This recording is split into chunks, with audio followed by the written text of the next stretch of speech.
Alright, what's up, guys? So, June the King has uploaded a video titled When Defending a Predator Goes Wrong. Yeah, talking about our good old pal, Just a Robot. Yeah. it's one of those things where I'm like, when I see all these different videos that get uploaded about him, and I know there's gonna be a lot of people, if you're coming to my channel for the first time, then you're probably like, oh yeah, you have more history with him than anybody on the internet and stuff. And it's crazy because it's like it didn't even need to go down like that. It's like he allowed himself to get upset. Then it's funny because before this video being uploaded, I got into it with Just a Robot and one of his fans on Twitter, and got Just a Robot. He couldn't even respond properly. That's one thing that I've noticed with him, like just since this Cinebear crap had happened, is that nobody is helping him properly when it comes to arguments. Because no, yeah, I think for sure he definitely had people either writing out stuff for him, or at least guiding him, like people with a capable thinking brain and stuff. Yeah, because when you see his arguments now, it's like he tries to play the innocent act, like, I don't know what you're talking about, show proof. What do you mean? And it's like you're having to like dumb things down for him, because it's like, bro, like like, for once in your life, don't rely on your roommate, don't rely on your fans, don't rely on your friends. Actually do something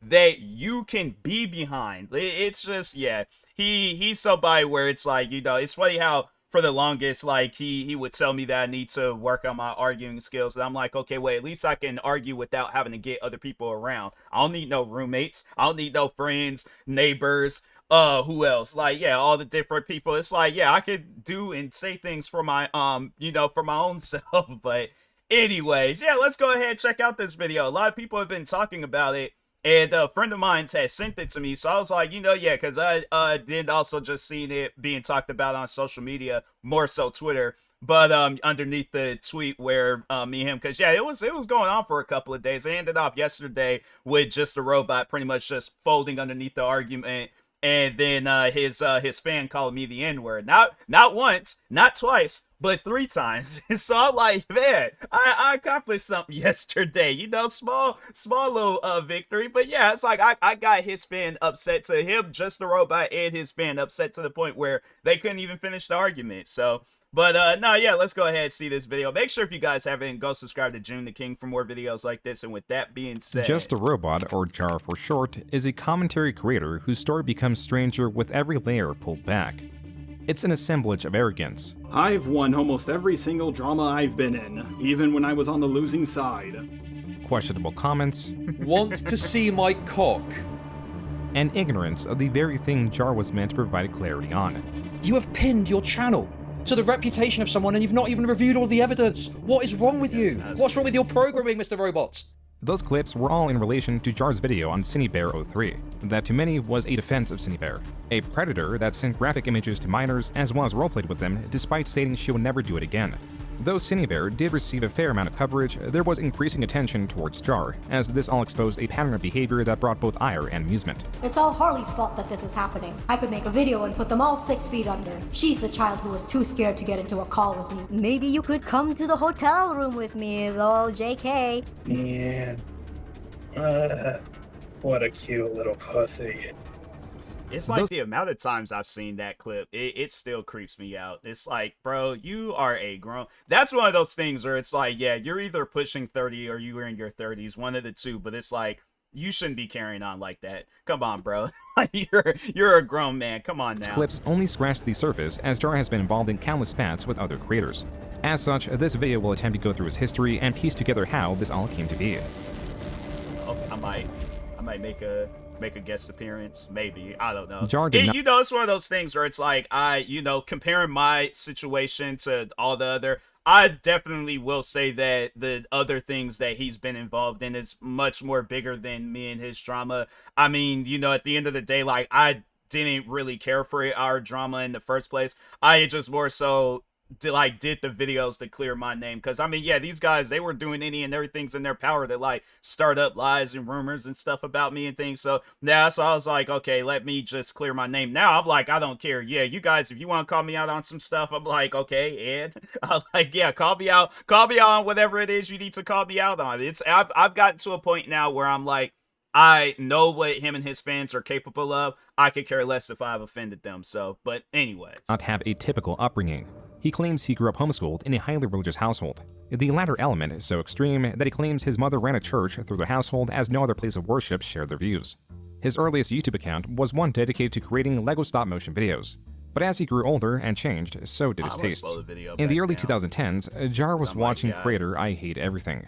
Yeah. A creator that uses a static image to represent themselves within their videos. This style online has been referred to as PNG tubing, a word that is the marriage of the image format PNG and YouTuber.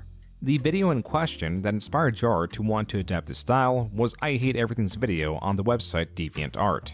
DeviantArt is a social media platform. That's the difference between I Hate Everything's and just a robot. I Hate Everything's, he talked on stuff, but I think he was just more so challenging himself to, okay, let me see what I can hate about this. So me personally, I don't think he genuinely hates the stuff that he talks about. I could be wrong, but yeah, he comes off as somebody, he's like, okay, entertainment first, personal opinions afterwards. And that's why I'm like, yeah, I would rather watch I Hate Everything's videos because, yeah, they were much more well put together and things. Just a Robot, on the other hand, I think, yeah, he did try to adapt what I Hate Everything's was doing, but he was trying to use his own personal, feelings towards whatever it was that he was talking about. And it's like, yeah, bruh, they could be good for, up until the point where, yeah, now you done got yourself in a situation where you done got canceled. That is built around sharing art.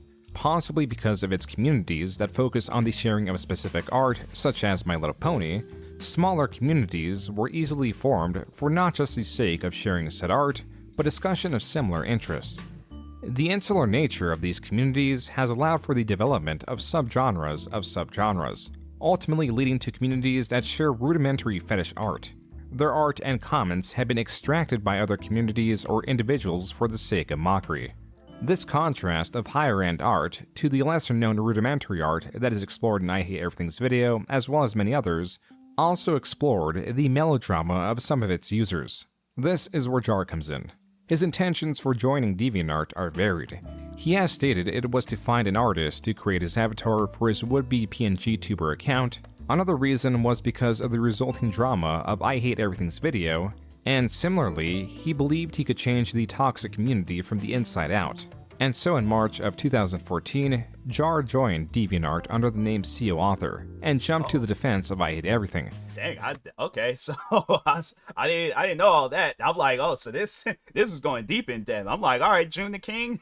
I'm not familiar with this content, but yeah, I didn't know that. So, but anyways. Initially, Jar describes his conversations as small, and getting into tiffs with a different user that went under Purple Skull 99. This then ballooned into other members of DeviantArt, specifically members of the Halo fandom, jumping in. It wasn't a specific community. I mean, I guess they were part of the Halo fandom, but that's about it. I wasn't involved in the Halo fandom, but I Hate Everything was. That audio was from an interview I conducted with Jar.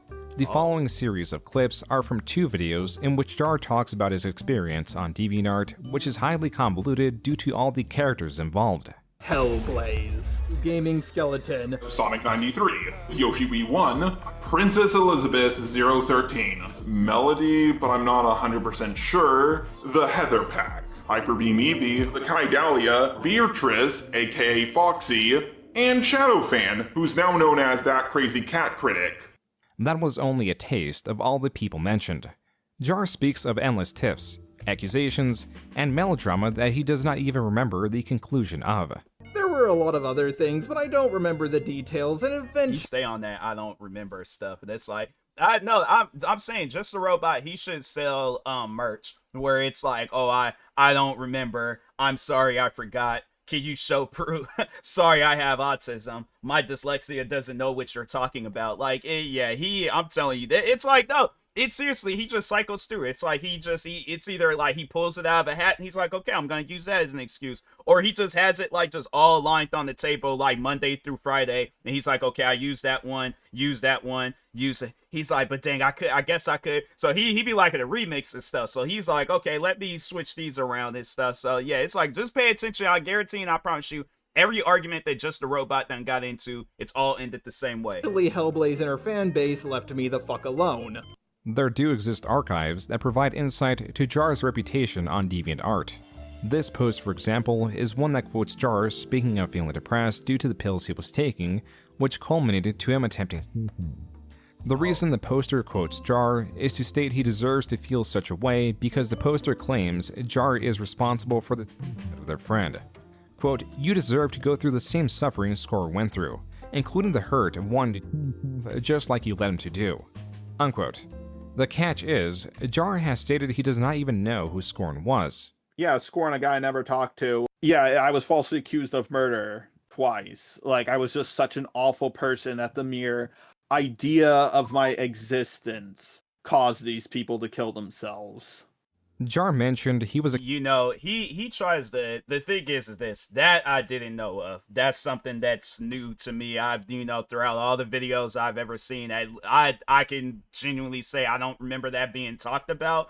But if that is the case where he was behind somebody, like pretty much like, offing themselves. I don't know how to like put it, I guess, for YouTube's sake, but if he was behind somebody losing their life, that's one of those things where it's like, nah, you need to answer for that. That's something where I'm not hearing no like, oh, I don't know. And that's something I'm like, man, I would love to see Just a Robot strapped to a lie detector test. So you like, so it's like, my thing is this, so we can like accurately see, like whether he's telling the truth or lying, because it's always going to be his word over everybody else's. So that's why I'm like, yeah, if he is genuinely behind that, I'm like, man, you should be the last one calling people out on stuff and trying to like make people feel bad about themselves. But anyways, accused of this sort of thing twice. The second time was allegedly from a user known as Chaos55T.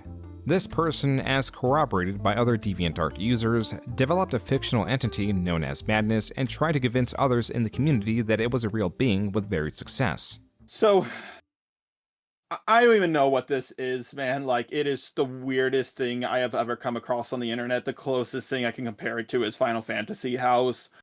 But she was trying to convince people of this entity named Madness, who existed on Earth, who was kicked out of both heaven and hell, and he can contact you and all this other stuff if you believe in him. It was like this like weird little Wicca thing. Jar also alleges he was, on multiple occasions, accused of being a pedophile. Once for allegedly defending a 13-year-old who, by Jar's own words, was being homophobic and transphobic. Another time was because his avatar was of a pedophilic character, namely a Herbert the Pervert from Family Guy. What made Jar a target in this space was that he was constantly defending others. From I Hate Everything, the aforementioned 13-year-old, or even this user that goes by Destiny Loves Shiva, that would direct Jar to defend her on different threats. Jar's time on DeviantArt spanned from March 2014 to sometime before March 2015. And that's the thing where it's like, he can't play no game where he's like, oh, I was underage or something, just in case, because I know he's older than me. I was born in 96. I don't know whether he was born in 95 or 94, but yeah, in 2014, 2015, I was 18 and 19. So yeah, he was well over the age. So he, in case if he tries to be all like, oh, I think it was said before that he is like older than me. I think it did come from him himself. Where he was like, I can't remember what year it was. I don't know if it was 94 or 95, but I just know that he is older than me, so he can't play that game either where he's like, oh, I'm underage and stuff. This like, man, come on. He now. Deactivated his CEO author account. He did make a short-lived, just some guy 9001 account that was deactivated as users found out about his identity. Similarly, he deleted his YouTube channel and where he reviewed webcomics. This was a channel separate from the one where he made stop-motion LEGO videos. This pressure, This necessity to remove one's digital footprint due to reputation exposes the acute culture of this community and the nature of those that form it, in that there is an obsession to interact, to reply, to comment on any tangential trauma, on anything said about oneself, and Jar's reputation was so buried that he had to start over with a new identity. Just a robot. Wow. The Just a Robot YouTube channel was meant to be run by multiple people, but in the end it was only Jar uploading. The first video was uploaded on October 14th, 2015. 7 months later, on May 2016, the channel had hit 1,000 subscribers. As for the videos on the channel, in all of them Jar uses a voice changer. A motivation for this was to... People, they hate that. I don't know, me, I just never, because I remember when I very first seen his video he did on me, and that was my first time ever watching it, but I didn't really care too much about the robot voice. I just didn't want to sit down and watch somebody talk about me as if they knew me and stuff. So, yeah, I was like, I do remember at the time being, I was like, I think I watched like, maybe like 1 to 3 minutes of the video, and I don't remember watching it for that long, and then I was like, I'm not watching it. So I'm gonna go watch something that's going to actually entertain me and stuff. Hide his identity. A decision born from the fear that he would be discovered as CEO author. As for his content, Jar created commentary videos. Specifically, Jar would select a video and intersplice his commentary towards it rather than his audience. This is to say, his commentary was done as if speaking directly towards the author of the video. If you don't like it, you don't have to be on his channel. So it's all like, Jack. I really hate it when people say, if you don't like it, just don't watch it. You do realize I can say the exact same thing to you, right? What was the whole point of that video? And you know what's funny? I guarantee that I promise you he's followed this same advice, especially now with all the stuff that he's been going through. Oh, I promise you he's followed my advice. If you guys don't like our videos, don't watch them. I've already countered this argument. Quit repeating yourself. Jar's content would not evolve much from here, though his videos would eventually include a custom robot avatar with different stills meant to convey different emotions. This, at its core, is what Jar's channel was and would be. And for the time being, he was covering... Yeah, I know a lot of people probably ask, like, you know, so what was my, like, thought process, like, coming across Just a Robot for the first time? And that was the thing, like, so it was in maybe, I guess, yeah, whenever he had uploaded that video, I just remember that, either he had his fans do it or it's just something that his fans do, but it's like I just know that his fans, they just really have like some like sort of just weird slave mentality where it's like, oh, we gotta do everything he says and stuff. So, but I'm pretty sure he probably put them up to do it. But yeah, he had them spam my comments, talk about, oh, Just a Robot upload a video about you, because I guarantee now the thing is this. I wasn't big enough to have people like be recording videos about me unless like I was getting into it with people and stuff. So I promise you, if I never would have gotten any comments or nothing, and it was like his channel was big enough to where it's like, okay, this is something that's going to be like career threatening and things. But no, it's like you're doing a video on another video that ain't got no views. Like, like nobody. The funny thing is that so that video that he was like doing his commentary stuff on defending reactors, that wasn't a big video on my channel. So that's why I was all like, okay, I'm just gonna do this, I guess, for the sake of my fans. If they watch it, they watch it. If they don't, they don't. But yeah, it was his fans, they just started spamming my comments talking about, oh, Just a Robot made a video about you. So I'm like, okay, and it's then that's how it, I think it was just me having a, because I was by the time I was like, yeah, I was still 19. And I was very rebellious at like the early, like, you know, like 19 and then like early 20s and stuff. So yeah, people can there's even people that can vouch on that at my old job. There was like old employees and stuff where there's like, yeah, you know, Tyler, he was a very rebellious young man. But as the time went on, I did get better and stuff. But when it came to people like Just a Robot, it's like, nah, you still gonna get 19-year-old Tyler. I'm like, I could care less what you talking about. And that upset him, so. Two popular trends: reaction channels and feminists. This placed him in the skeptic community. But this did not remain the case for long, as Jar was growing tired of what he was covering. You know what? I'm tired of doing videos on reactors and social justice warriors all the time. I want to take a break. Maybe I'll do a commentary on something that won't make me angry. Hey, what's this? 11 Pokemon that could destroy the world? Well, that doesn't sound so bad. Jar's video would spark a chain of events that would eventually land him in a very familiar yet distant space. But a different creator known as Doodletones that had a similar sized channel that coincidentally was also a PNG tuber with a robot avatar and a voice modifier made a video critical of Jar's video that was critical of the Pokemon video.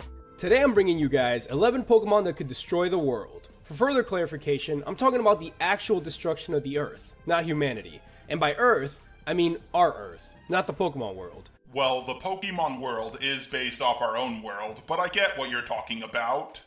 As it turned That's what out, I mean by like he wants to add his opinion into stuff where I'm like, fam, let this man, if he want to do a video talking about Pokemons that can destroy Earth, the thing is this. It's not up to you to, I guess, have a say-so in what he wants to say and do in his videos. And I think that's with Just the Robot. He wanted to have a lot of control over people. So that's why when you see that video, ain't no different than the videos he made on me. And the videos he made on me ain't no different than any other video that he done made on stuff. Where he wants to control the narrative. He wants to have a say-so and stuff. And it's like, fam, you got your own channel. You have a say-so in stuff that you're into. But at the end of the day, you can't be trying to like boss people around, telling people, oh, you need to do this. This needs to be changed. Stop doing this. You can't say this. You can't do that. It's like, so it was funny when I would say that. I'm like, if you don't like my videos, don't watch them. I'm not going to change my content. So I think it was either he said it on social media or in a video or something, but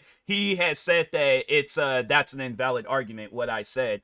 And I'm thinking to myself, no, it's just common sense. Like, if you don't like something, you're not going to just sit there and continuously keep watching it. Or if it's food, you're not going to sit there and continuing eating it and stuff. No, you're going to be like, I want something else. I want to watch something else. Or if it's food, it's like, I want to eat something else. But his thing is that it's like, no, you have to, I guess, like, on some, like, if he's looking at it as like, if we're playing chess, he makes a move, I have to, I guess, make the move that he wants me to make. And it's like, bro, chess don't work like that. I'm like, the two players make whatever moves they want to make. So if I want to make a move that's going to make me lose the game, I'm going to do that. If I want to make a move that's going to make me win the game, I'm going to do that. Why? Because you have your side that you control. I'm going to have my side that I'm going to control and stuff. You look at any game out there in the world, it's always going to be two sides. You can't control the other side. So, anyway. Doodletones made a second response to Jar's most recent response, in which Jar made a response to that response.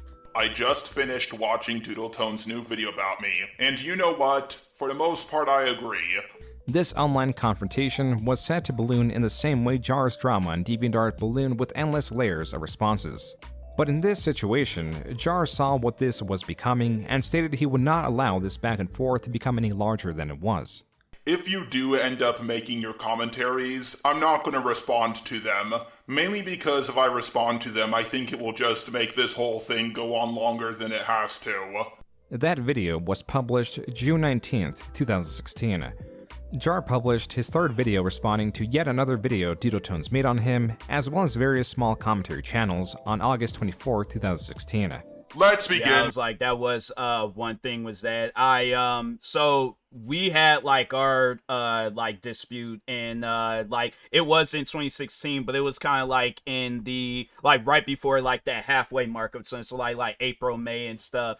And then I that's something that I've said too, is like, you know, throughout the summer and fall, it got up until like the winter months. That's when you know, he decided for some odd reason he wanted to again control the narrative and stuff. And it's like, fam, not your place. Go on about your business. But anyway, with this video right here, Mr. Warbuds, how you can stand your fans attacking the Doodletones for negative views? I mean, seriously. Wow, that was the worst jump cut I've ever seen. Learn how to edit.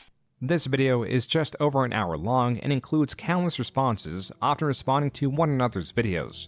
Though Jar would eventually make yet another response to Doodletones of sorts, that did not come until a year later. In between that time, Jar stuck with mostly covering reaction channels and feminists. He even made an outro where the lyrics reflected this. My eyes have seen the glory of the cleansing of YouTube, debunking SJWs and feminazis too. We criticize reactionists in hopes they get the boot. Just the robot marches on. The song Jar is singing over is the battle hymn of the Republic, or so it seemed. Jar's inspiration was later revealed to be something else. For now, this is the outro he had for a style of content that was increasingly losing popularity across YouTube. Jar's eventual popularity did not come from his coverage of reaction channels or even drama, like this response video he made in defense of Doodle Tones.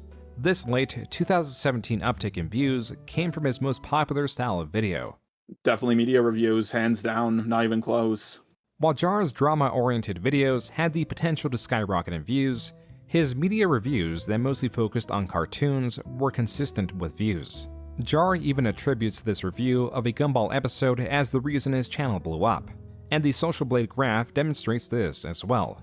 Though he continued to dabble with drama videos, Jar's media reviews were almost guaranteed to hit over 100,000 views, while his more drama-oriented videos within the same time period were far less consistent. Even if some could eventually outperform his reviews, there was an additional benefit to his media reviews. Why? Because being a woman is the worst. It's like playing one of your video games without the stick of happiness. Do you mean the joystick? I can't believe they let that get past the censors. For those of you who don't get the joke, the joystick is a metaphor for penis. Oh, is that where that Many came of the from? top People, I see where people be leaving that comment, and I'm like, what does that mean? Where's that? I'm like, it had to have been something stupid that he said in one of his videos, but yeah, I was like, because I thought it was something that like came, like he said that recently, but no, I guess like that was something that he said like years ago, because I thought like, oh, maybe he's seen it in whatchamacallit, like a not live, like, well, I guess like Chet Logic's live streams. Because I know, like, I think there's, like, people, they be quoting him from some old stupid stuff he said in there, but anyway. Comments from this video just a Jar explaining an obvious joke. This became a joke in itself. The Odd Ones Out, a channel with over 12 million subscribers at the time of the tweet, quoted this word for word. The additional benefit of Jar's reviews was that it was casting a wider net. His reviews were more innocuous and less esoteric than his drama videos. Drama videos like the Doodle Tone saga that would become more convoluted and have less audience interest as they went on. Whatever content Jar decided to favor for his channel did not matter as its momentum was lost. As mid-2018, his channel, or rather his friend's channel as it was initially a collaborative project, was hacked. A hack that Jar claims was due to his friend downloading Skyrim mods loaded with computer viruses that had his friend locked out of the email account tied to the YouTube channel. Oh, wow. Though right before this happened, Jar had a channel he had full control over. A second channel that covered fictional characters, with a larger focus placed on analyzing them and their abilities. With his original channel hacked, this second channel turned main channel assumed his traditional content media reviews and coverage of drama. These videos even had a unique intro that only appeared in a few videos before being retired. Debunking SJWs and feminazis too. Just a robot's the guy who will teach you stuff that Gumball is lit and TMossBoss is shit. Superman and Goku fanboys always give me bluff. Goku fan file beyond 3D is anime sex. Like how it's like, you know, and you watch any other videos of mine, like videos that don't have, because anytime when I would talk on the drama, it would be like, okay, I'm directly talking about it and stuff. Watch any other videos, not mentioned at all, unless it's like there's something that happens in the video where I'm like, oh yeah, that reminds me of, like, where I'm just overall like, you know, telling a story. But other than that, I'm like, yeah, I'm not going to make no introduction where it has to involve just a robot. But yeah, I mean, he did say that before, where it's like, you know, he can't let go of stuff, and so he, you know, somebody says something to upset him, or yeah, does something to upset him, and he's like, oh, I gotta hold on to it, you know, and he have it involved in videos or tweets or anything else. And it's like, man, let stuff go. I feel like if he learned how to let things go, life would be so much better for him. But and no limits fallacy. Get your pop on your top, get all the candy that you bought. Here's another episode of Just a Robot. While Jar was able to capture some of the momentum he had, his channel would peak January 2019. Never again would Jar get more than 1 million views a month. A reason for this decline could be a lack of focus in genre. This tracks with what is found on Jar's channel. In 2019, Jar made videos on gang stalking, on fictional characters, on Dark Souls 2 being his favorite game, and a video covering an infamous creator. These are vastly different in subject, which possibly made it more difficult to cement an audience as there was hardly any consistent theme on his channel. This remained true for 2020. Then in 2021, Jar had gotten the hack channel back, but continued to use his current channel as a main one. It was here that he covered the developing drama around the R community. Jar's relationship with this community mirrors his relationship with the DeviantArt community back in 2015, meaning there were many alliances broken and built at a whim, dramas that were seemingly endless, and as they went on, became more and more convoluted. Yeah, I would describe it, every other YouTube community, as a city. This is a small town. Everybody knows everyone. Everyone's always up in everyone else's business. This community to Jar had the same attraction that the DeviantArt one did, but rather than hashing out disagreements in an isolated space through text post, Jar, like virtually all creators involved, responded through video. Content creator Lanza made a video going through the R community's various dramas. At the end of the video, he shares his perspective on the community. The people in this community, be it the fans or the creators, are some of the most pedantic, semantic, and overly sensitive people I've ever seen in my time online. People make video after video after video on somebody on some of the most stupid shit imaginable. Jar has described this community as a small town. The majority of the dramas don't reach larger audiences, though every now and then, a creator such as Creepshow Art will get relatively tremendous coverage as their actions were so egregious, it brings interest from outside the community. As Jar tended to focus on creators within this small community, it only guaranteed he will be making videos for its equally small audience. While this continued to capture his channel well into 2022, it was in 2023 that Jar decided it was time to change his focus. I'd rather not stay and be corrupted by drama like so many others have before me. Now I want to make it clear, I'm still going to be talking about drama every now and then, but instead it's going to be more like what Turkey Tom does, a documentary style video. That came from Jar's video titled I'm Leaving, posted January 12, 2023. This announcement was followed by increased viewership. Jar had again begun making media reviews a larger part of his channel, this time focusing on Disney and its franchises. However, in 2024, his viewership once again fell steeply as Jar's channel again lost focus. On his formerly hacked channel, Jar started making a spree of response videos. These, at their most intense, were over 2 hours long and rarely received more than 10,000 views. These were responsive videos, 2 videos that at times received less than 1,000 views. Jar does not treat content creation as a job, but as a hobby. This is why he makes videos regardless of how poorly they perform. But mistakes and the like...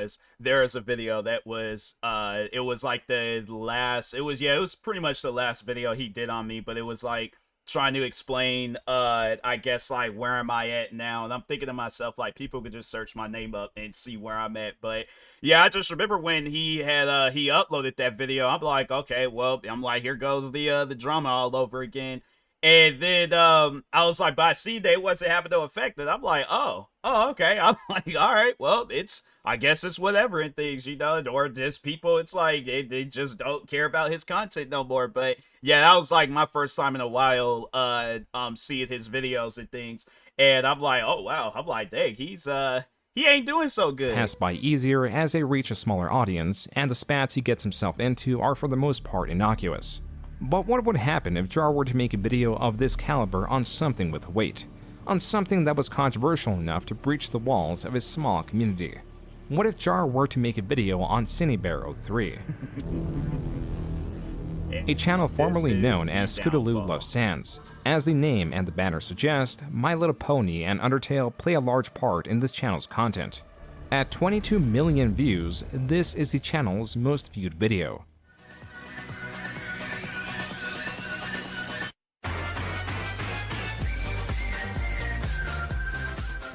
The majority of the channel consists of characters from My Little Pony drawn in an animation loop matched up to music. These videos' titles almost always includes the words meme and the suggestion of 13+. Scootaloo Loves Sans, or Cinebear, published her most popular videos between 2017 and 2018 when she was around 14 years old. But what about the rest of her videos? While they are virtually all about characters dancing, some of them have grotesque themes. This is one she made in celebration for reaching 300 subscribers. It contains various renditions of a My Little Pony character being stripped of their lungs, eyes, arms, hands, the works. This is not a standalone video. This one is titled, Hey Juicy, Meme, +13, Trigger Warning, Kidnapping/Abuse. Then there's this one titled, Caramel Dancin' 13+, Vent/Suicide Warning. While most videos are of anthropomorphic ponies, there are a few that place her human avatar as the focus of the video. This is one of her having a nightmare, in where the description reads, quote, just event/stress reliever/edgy flip-a-clip movie, IDK. I don't know what you guys want from me, but I'm sure it was this. I'm sorry. Unquote. Cinebear is a masochist. She derives sexual pleasure from her own pain. But not just the pain, but the graphic nature of where the torture could lead. She has drawn herself split in half. The GIF on screen is a cleaner variant of the detailed one that cannot be shown. Her entries allude, perhaps outright state, the trauma she experienced as a child. Cindy's art, as well as relationship drama, has been the subject of controversy in the past. But in September of 2024, a Google Doc on Cindy began to gain traction. It spans 111 pages. It is largely inflated due to the screenshots involved. It begins by breaking down the two avenues Cindy would use to engage in sexual conversations with minors. One was her Discord server, and the second was Sock Gang, a Discord chat that the author of the doc participated in. Quote, I met Cindy around 2020 to 2021 due to me joining a friend group she happened to be part of. Me, Cindy, and a few others who were part of that friend group made a group chat together called Sock Gang to talk back and forth with one another. Unquote. The following pages contain Discord screenshots of Cindy engaging in sexual conversations. The names are censored, and the age is placed alongside the censored names. Cindy, in the first screenshot, is 18, talking about being horny in a church to two 15-year-olds. As seen on page 5, she would post her gore fetish art to the group. As for Cindy's Discord server, a server largely built from the reputation of her channel that advertised her videos as 13+, also had rules that users had to be 13 years or older. The author of the doc states, quote, these rules have not been changed or altered since 2021. I was actually the one who wrote these rules for the server when it first was created because I was a moderator. Unquote. On page 10 and 11 are screenshots of a moderator reinforcing the rules to not discuss sexual topics, and a screenshot that shows rule number 4 of the server. Quote, no NSFW topics, art, or nude images under any circumstances. Unquote. Page 12 then contains a screenshot of Cindy posting her naked avatar with a sign that says lewd. The text next to her avatar reads, quote, you can loot Cindy, I'd be the one that writes out the rules, but you're the one that's breaking them. That's crazy. don't mind. Unquote. The author of the doc makes it clear that Cindy was both breaking her own rules and was 19 at the time she posted this in her server. She also posted the same gore art in the server that she posted on Sock Gang. The pages that follow depict many instances of Cindy encouraging sexual comments in her server with minors that have stated they are as such. Page 43 of the doc marks the beginning of several images of Cindy's fan comic of two original characters, Boy and Nightmare Sans. These are not of her creation, and the author of the doc goes into the turmoil between Cindy's sexualizing of these characters and the person who designed the characters being displeased with it. Starting page 91, the doc goes in depth in discussing Cindy's online sexual exchanges with an individual the author names O, who was around 2 years younger than Cindy, and they began texting frequently when Cindy was 19 and O was 17. On page 108 is the conclusion of this. Quote, Cindy sent a few messages to the commentary channel who made a video about the entire situation with O, and I'm going to end this document off with it for a reason. Unquote. The message that Cindy allegedly sent this commentary channel reads, quote, I am aware I shouldn't have been talking like that to a minor who I hadn't known for very long. I made a note to myself and my friends that I'm not going to talk to minors like that ever again. In fact, I'm going to refrain from making new friends with people under 18 years old. Unquote. The doc author closes with, quote, I understand that a lot of these were from 2022 through 2023, and it is now September of 2024. However, it has taken me a while to build up the courage to finally speak about all of this. Unquote. This was not an isolated incident, and it was not the only Google Doc released to expose Cindy. On September 15, 2024, a new Google Doc was released, the user of which goes by Eno. This doc is 188 pages, and like the one prior, is largely inflated with screenshots. The previous doc covered Cindy's actions from 2021 through 2023, and it ended with her promising not to interact with minors. The events of this doc describe Eno's personal experiences with Cindy, which took place right after the events of 2023. as Eno reached out to Cinny, attempting to comfort Cinny with the controversy she was going through. Then, in February 2024, Cinny responds asking how old Eno is. Eno responds, stating they are 14 years old and knows that Cinny is not meant to talk to minors. Yet Cinny responds again, this time with, quote, cries, "Why are all the funny people children? Nah, I just don't want to become uber close with minors," unquote. Cinny was 20 years old at the time of sending that. Eno then posted a screenshot of a 4-hour-long call, claiming that they would talk for hours. By June, their conversations landed on sexual topics. Cinny would share her fetishes, such as the one where she wants to be sat on. Screenshots of the sort make up the majority of the doc. On page 92, there is a drawing of the character Boy engaging in sexual activity with Cinny's avatar. Then from pages 108 through 176 is a comic of the original character's Nightmare Sans being punished by the original character Boy. The plot and possibly intentions behind this comic are exposed on page 136. Quote, "Why are you doing this to me? Who are you? I'm glad you asked. I don't have a real name, but you can call me Boy." Boy? That's me. I'm a deity. My job is to protect those who can't protect themselves, namely children. Oh, that's right? Oh, heh, that look says it all. Yes, you're quite fond of kids, aren't you? No, wait, it's not like that. The context doesn't matter. I know what you did. Unquote. The final pages of the doc are more drawings of a sexual nature. Cinny has shown that she has acknowledged her actions. She has promised to not engage in conversations with minors, yet immediately did so. What's more, a third doc would come out. This time, the author claimed that they were 15 interacting sexually with Cinny while Cinny was 18, meaning this took place within the first doc's timeframe. As where all this was leading to, Jack, also known as Birdie, a content creator and Cinny's at the time roommate, released a video titled, "My roommate groomed a 14-year-old. I need help." Okay, I have to be kind of quiet because Cinny is in the other room because she called in sick from work today. I'm like, this is like an emergency, but just trying to like spill my guts as fast as I can so that I can be safe and so that Cinny doesn't hurt anyone else. Birdie advertises a GoFundMe, a fund not for the victim but for themselves to move out because they felt that they were in danger. This GoFundMe eventually raised $11,000. Birdie then speaks of how Cinny interacted with them. I also consented to her like touching my boobs. And like, I guess like this stuff is fine because I consented to it, but there's stuff that she did that I didn't consent to. Like, she would often poke me like in the ass or like on my crotch and like make jokes about fingering me, and like I told her not to do this and I said no multiple times, and I would even like scream when she did it, but she did it even as recently as like a few nights ago, I think. Also included in the video is a statement from Eno. But honestly, I can't help but feel regret knowing that I did something that could impact her and what this will do to her channel and the people around her. The last segment of the video contains a secretly recorded confrontation that Birdie had with Cinny. It's not a mistake, like, you can't just accidentally send a 14-year-old porn. No, like, no, you can't. You groomed them. I'm not gonna sugarcoat it. What you did was grooming. You have been inappropriate with me too. Wait, how? You know how I told you not to like poke me in the butt or like on my crotch, and you still do it? Oh, Wait, do I do it in the crotch, really?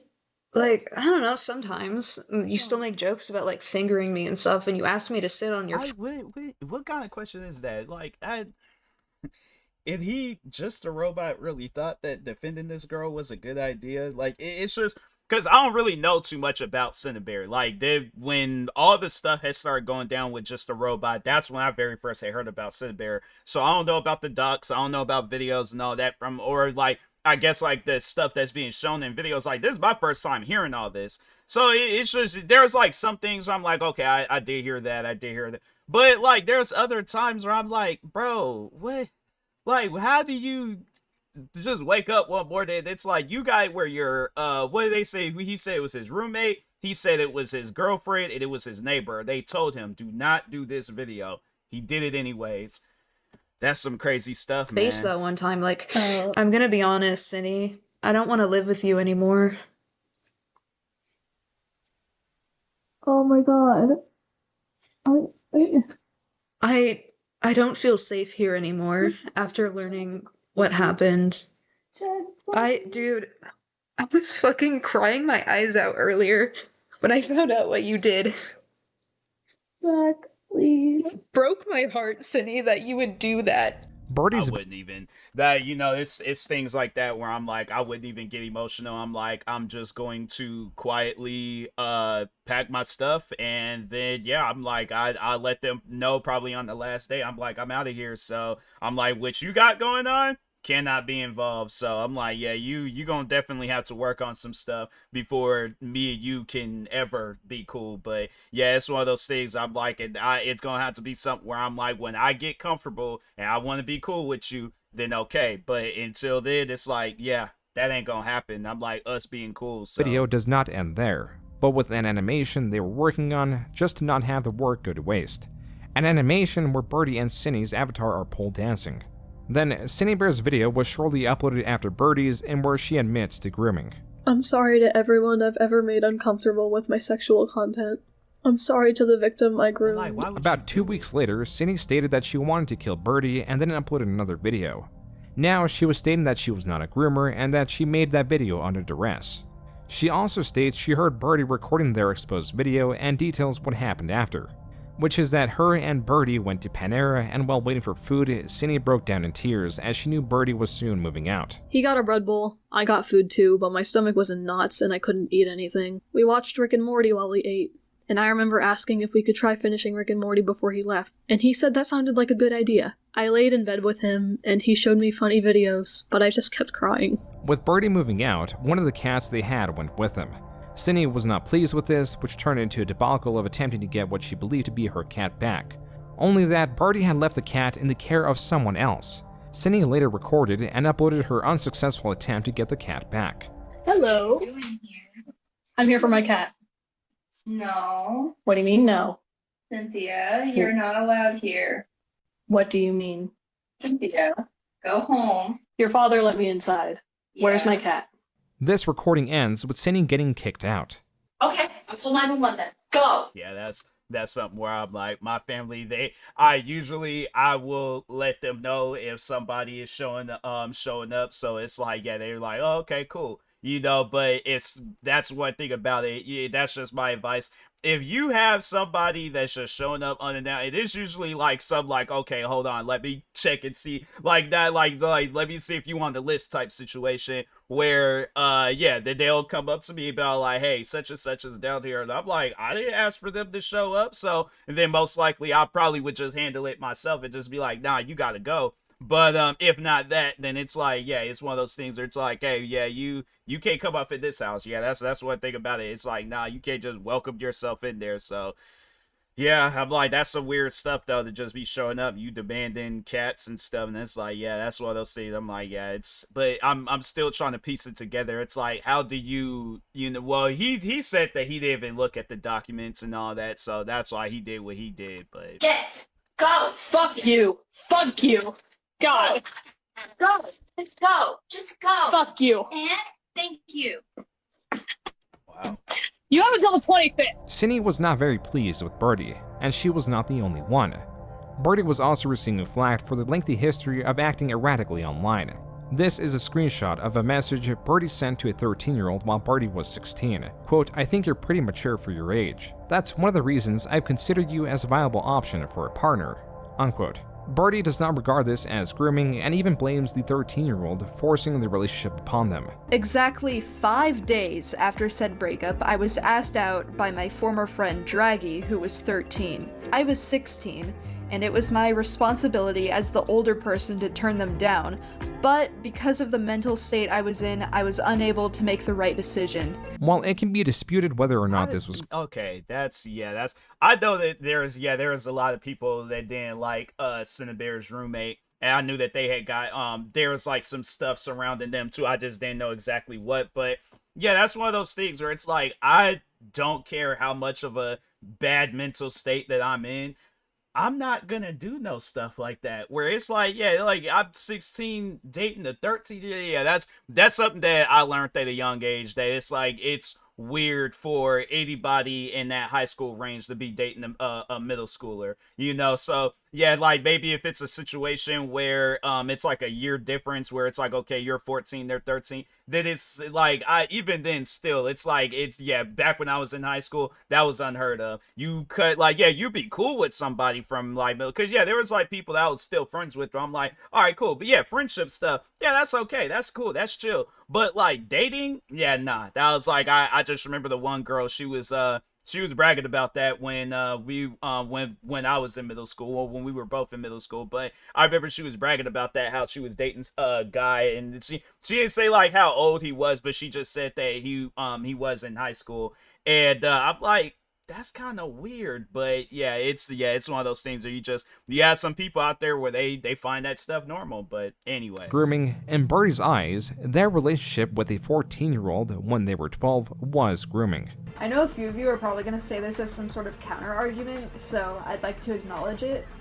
The age gap wasn't, like, huge. I was 12 and she was 14. But, like, let's not get caught up in the logistics of grooming. I am not misusing the word. I can confidently say that this is what this was. There is also the ferret event. This is only the tip of the iceberg behind Birdie's lore. But this story is not about Birdie or even Cinny. I know about the ferret. Yeah, my roommate came in and he said, did you hear about the ferret? And I just said, yes, I know about the ferret. Jar was dead set on making a video on Cinny. I also fully edited the previous version, where it was like more bashing her. His first draft was done. It was fully edited, but not uploaded as Jar was displeased with how it came out. Additionally, there was a creator in defense of Cinny whose arguments piqued Jar's interest. Point is, I saw Kumo defending Cinny, and a lot of his arguments seemed pretty convincing to me. Jar speaks of being indecisive, yet at this time in late September, 2 Google Docs on Cinny had been released. Nearly 300 pages of evidence were out there. While Jar at most scrolled through these, he did not go through the entirety of the lengthy documentation. Rather, he reached out to Cinny and was crafting a video that appeared to be in her favor. There are many possible explanations as to why Jar would handle a live grenade, some of which can be explained by his time online, because his confidence comes from the DeviantArt days to his experiences with the art community and the arrogance that came with surviving through it. I've won almost every single drama I've been in, even when I was on the losing side. This is from the video Jar made on Cinny. He brings forward the belief that he wins the conflicts he's involved in, though does not consider those to not hold much weight. There are conflicts about if Pokemon can destroy the world, or conflicts about individuals misrepresenting another's intentions. They are often esoteric, small, and innocuous. Carefully considered and crafted arguments hardly matter in this context. But when dealing with something as serious and prevalent as an accused predator, it calls for a far more serious approach. This is something Jar failed to do, and not just in terms of research as would be revealed. If this is the case, if I did have sexual interest with Cinny, actually no, that doesn't work because it didn't last long enough. Before the Discord messages between Jar and Cinny were leaked, Jar's entire, fully edited video in defense of Cinny was leaked online on October 12, 2024, by a creator known as Kumo. This was leaked to Kumo by someone known as Goblin, and Goblin got that video from the source. This was the first time I ever asked Goblin to look over something for me. This was actually the first time I ever interacted with her. I didn't think she would send it to Kumo after I explicitly told her, don't show it to anyone. Jar, as he claims, uploaded an earlier version to match the leak in a panic. With Jar's video uploaded, the world will never know what his refined video on Cinny could have been, as this rough draft took its place. A rough draft that was immediately poorly received. It is important to note that Jar, even with this draft of the video, did not go through the entirety of the Google Docs on Cinny, yet was making statements throughout the video insinuating that he did. There was something about the Cinny Bear situation that didn't feel right. It's like, that's something where people, I don't even need to see the documents. All I just seen was the headline, and I'm like, yep, that's enough for me to be like, if I didn't know, just a robot, but let's say if I, was a fan of Cinnabear, and I'd see, the headlines of it, my thing is this, as a fan, yeah, you're gonna be curious, but you already know what it's gonna be about. So it's kind of like when you're watching the movie and the title kind of explains the movie. It's like, okay, well, I already know what this movie's gonna be about. So yeah, it's one of those things where I'm like, you can't defend her actions. It's like, she's out here grooming minors. It's like, you can't defend that. So it's one of those things where it's like, I don't know how you or like you just even if you just see the headlines, you still go through with defending her, and then it's like, well, I think he did say he only read like a few pages of the documents and stuff. And yeah, I find it funny though how it's like how hypocritical he is, where he got on me for not watching his videos or the whole video, but here it is, it's like, okay, well, I already know you're talking about me, so what am I, watching the video for? I already know about myself, so you're not telling me anything that's new unless you're making lies about me and stuff. And then yeah, I remember eventually I did watch the videos. I was like, yeah, those videos suck. I'm like, I'm not gonna like do any more videos about me. It's gonna be, I have to be having a good day to sit down and watch that. But anyways, but yeah, then it's like you turn around and don't read like documents where it's like it could have benefited you when you were making a video about Cinebear. But I guess it's what it was, an invalid argument. It's doesn't like to him, or it's like an understandable argument for him. And I'm like, man, it's just weird how hypocritical he is. Like he'll call you out on some stuff, like months or however long later, he'll turn around and do the same exact thing. Like he even did that when he was upset at the fact that I was deleting his fans' comments, and I'm like, okay, your fans are leaving racist and harassing comments underneath my videos. I'm not gonna have this stuff up on my channel and things. And so yeah, I was deleting his fans' comments, and then he turned around and was deleting comments himself. Like I remember somebody telling me that, or just seeing it somewhere. But yeah, I was like, how are you gonna call me out on some stuff and you turn around and do the same exact thing? That just don't even make no sense. So. You two options. You can take the blue pill and just believe the mainstream opinion about Cine, or you can take the red pill, and I can show you just how deep this rabbit hole goes.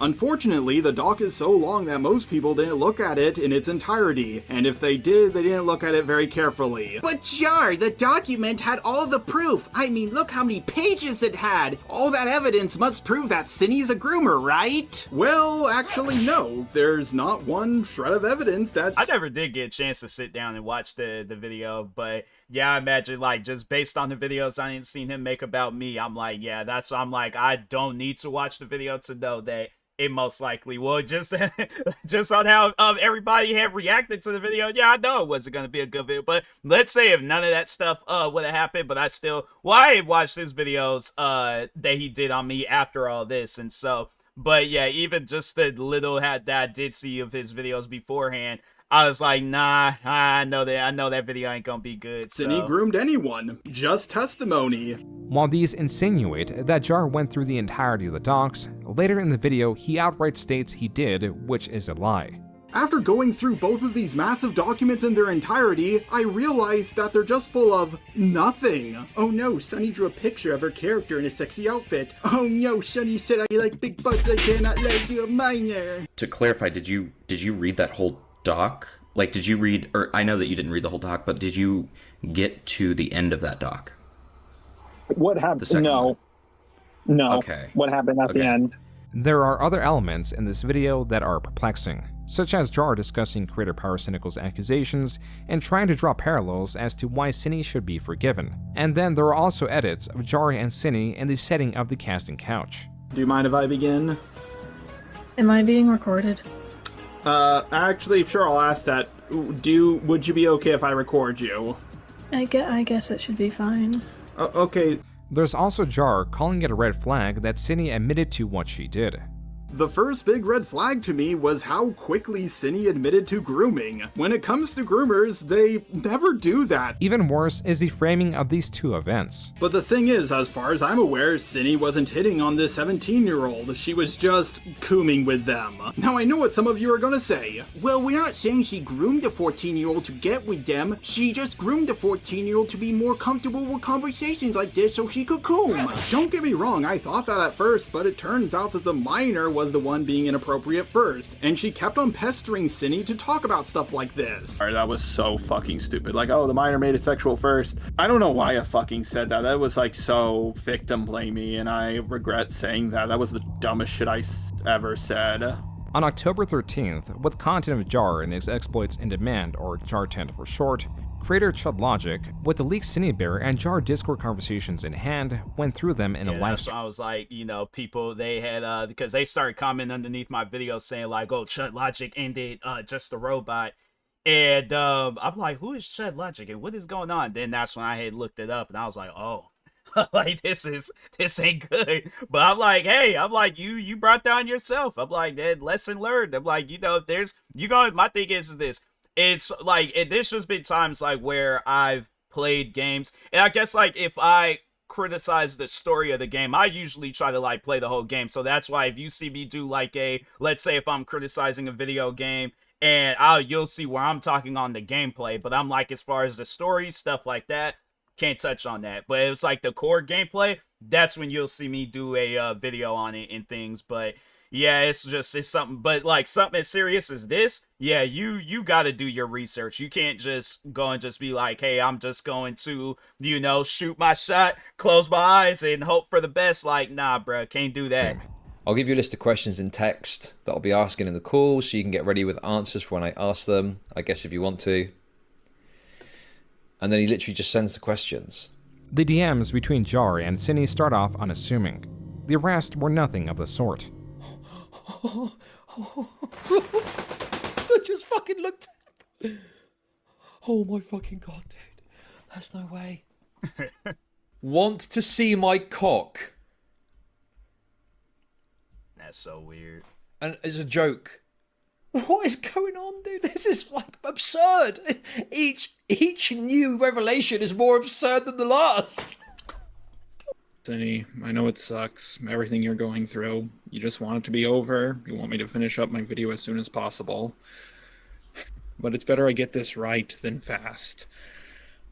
I just don't want you to deal with this anymore, and if I take my time with it... Bro, he's admitting, dude, he is admitting that he's crafting a video to defend them specifically. There was an apparent conflict of interest. Jar was not going into this to investigate, but alleviate the burden on Cinny. A motivation for Jar was assumed based off messages such as this one. Cats.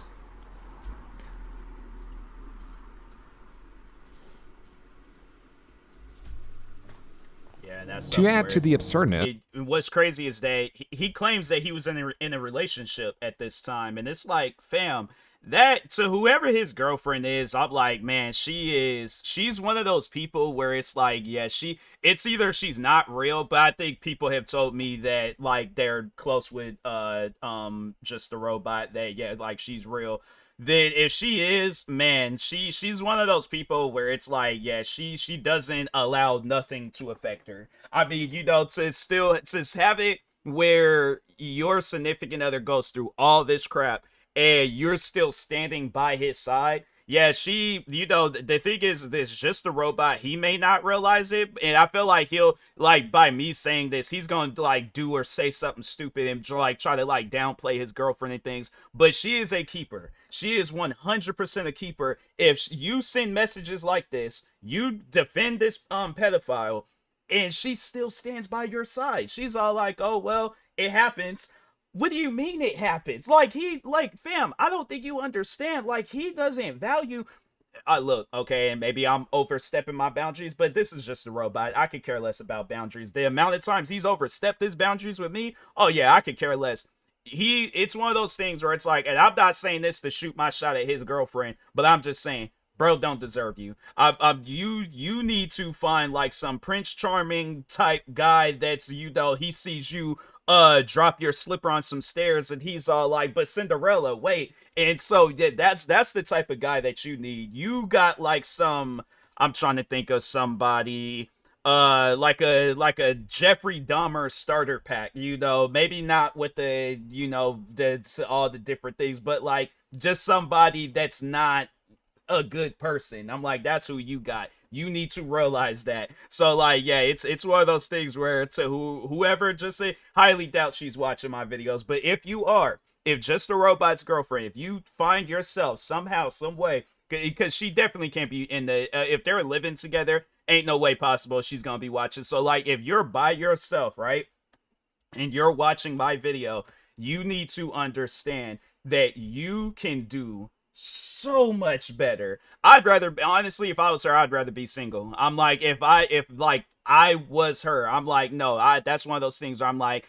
I can't do this. I'm like, nah, this isn't going to be good for my health. You're going to find yourself in a situation where if, let's say, just a robot grows any bigger, like content creating wise. He grows any bigger with his content creating career, and he finds himself in another situation where, I mean, he's being canceled, and then it's like now people are looking at you because it's like, how are you still in a relationship with this guy? I guarantee, and I promise you, before it gets to that point, let's say if who she is, like, it got leaked out and people were like trying to figure, I guarantee, and I promise you, she would break up with him. So that's why I'm like, yeah, it's one. I think what it is that she just wants to like stay out of the way, but at the same time, it's like, yeah, you know, you have to. I think she would, if she does. All right, so she is sitting down watching this. Highly doubt that she is, but you need to sit down and talk with them. And it's one of those things where it's like, you need to like give this man a choice. It's like, it's either you fix yourself, fix your life, fix all the different things that you got going on, you know, and overall be a better person, because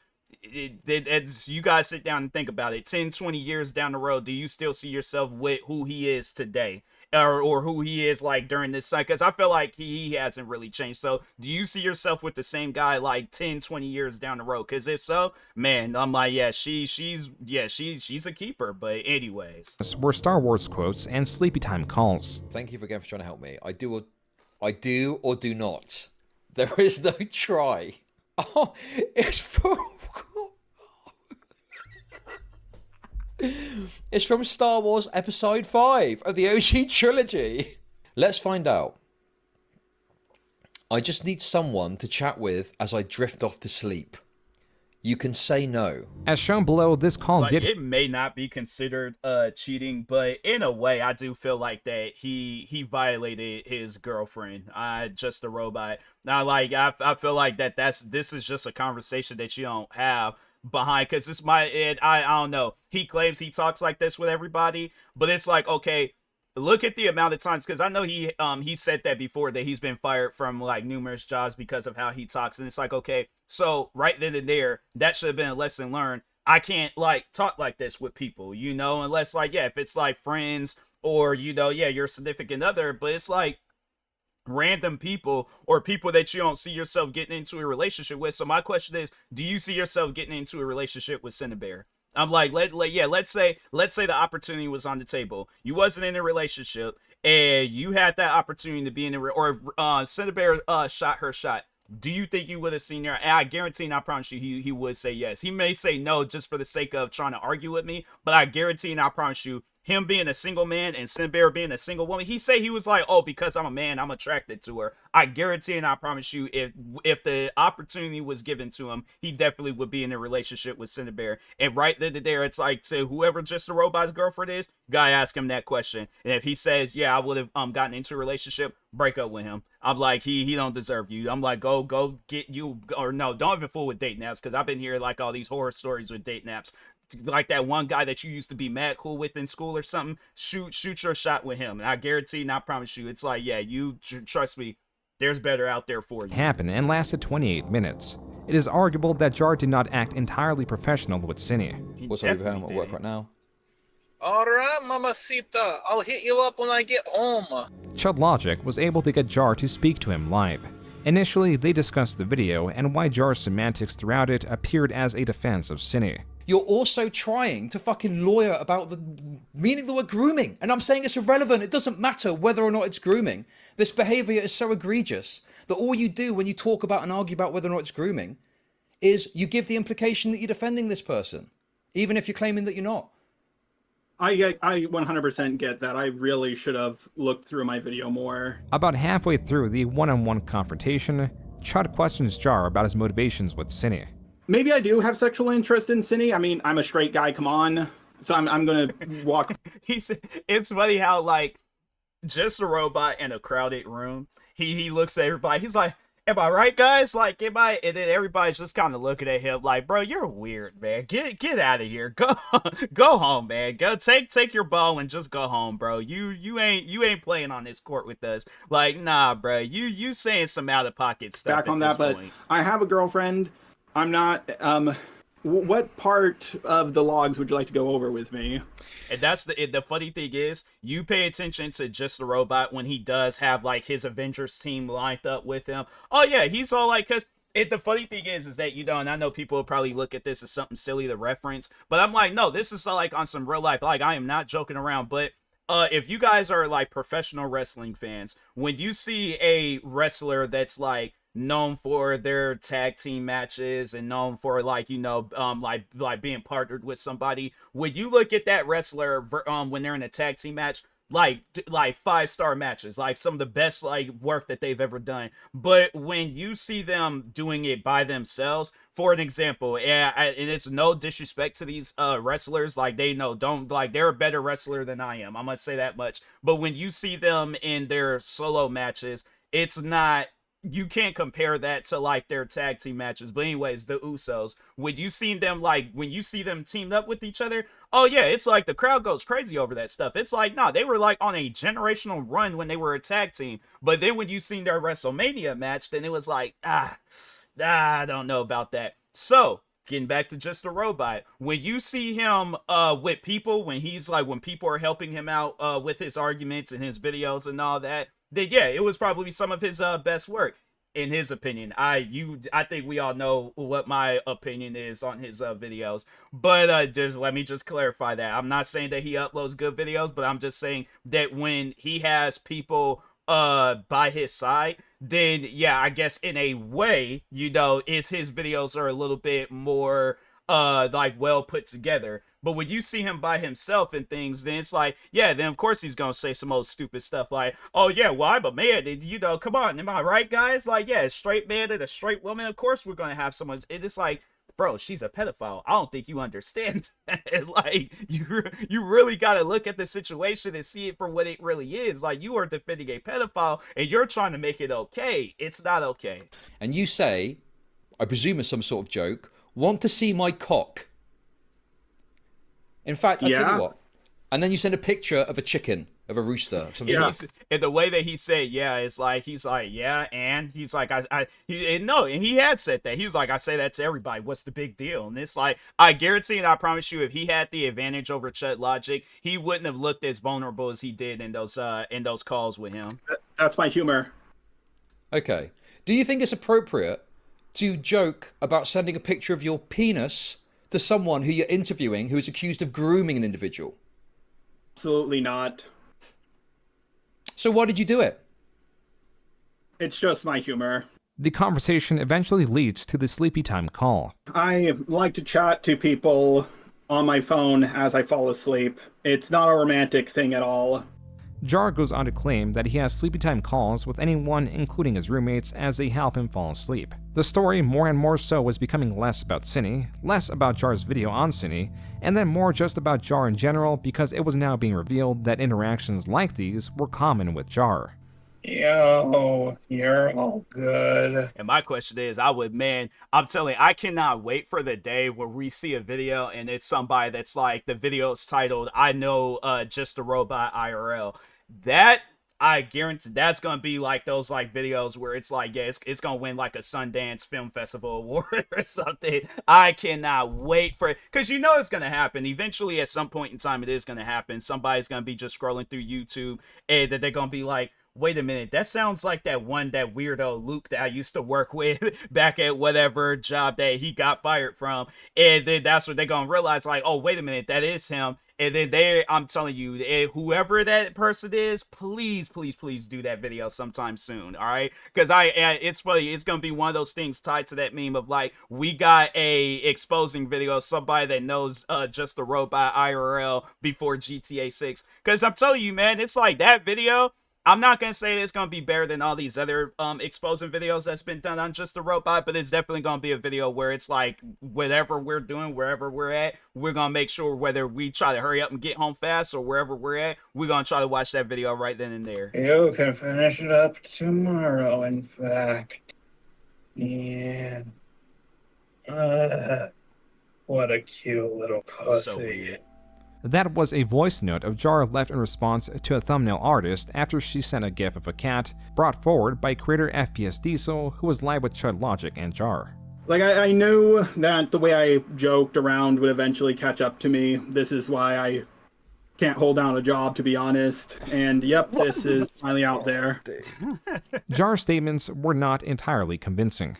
No, that is not true. I have no interest in Cinny. I haven't even seen a picture of their face. About 2 minutes after that statement, Jar says this. So, I mean, you see a hot cartoon character. I mean, I've admitted that Data Animations' cartoon is pretty hot. I swear I had no romantic interest in Cinny. I swear. Photos of CineBear03 were making the rounds online, chiefly this one where she has a bloody nose.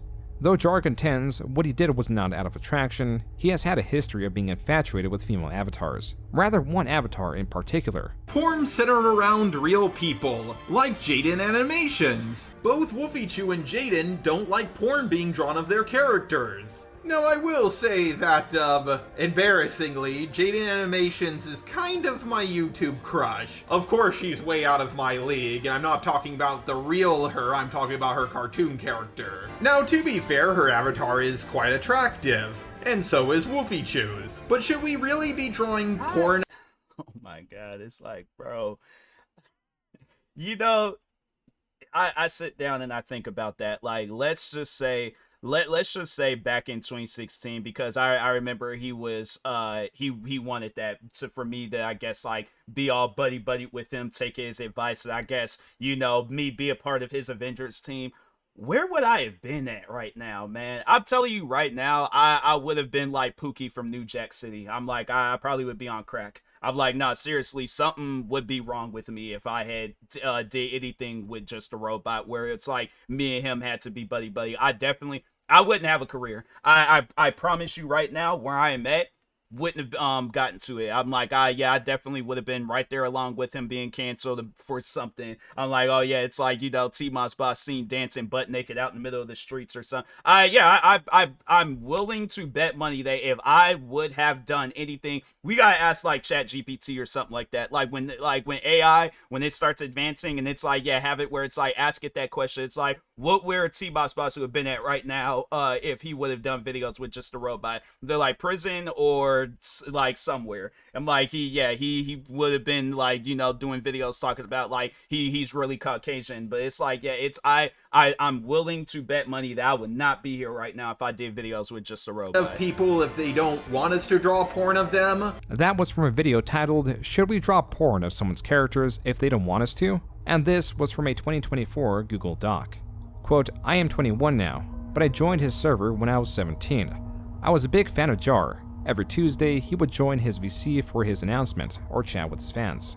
I joined the VC and wanted to ask him for an art role since I greatly enjoy drawing and modeling. He then makes a joke in a public voice call, drawing his OC violating stuff to Jaden Animations. The people in the call started freaking out before he asked my age. I said I was 17. He then tried to backtrack and ask for a drawing of Jaden lifting her shirt in a sexy pose. This means he continued requesting me to draw this for him and to give me the art role. He sent me a link in my DMs to a Google search, Jaden Animation Porn. I thought this was okay and drew it for him the next day." Unquote.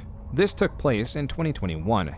The author of the doc also shared a video recording of their Discord messages with Jar.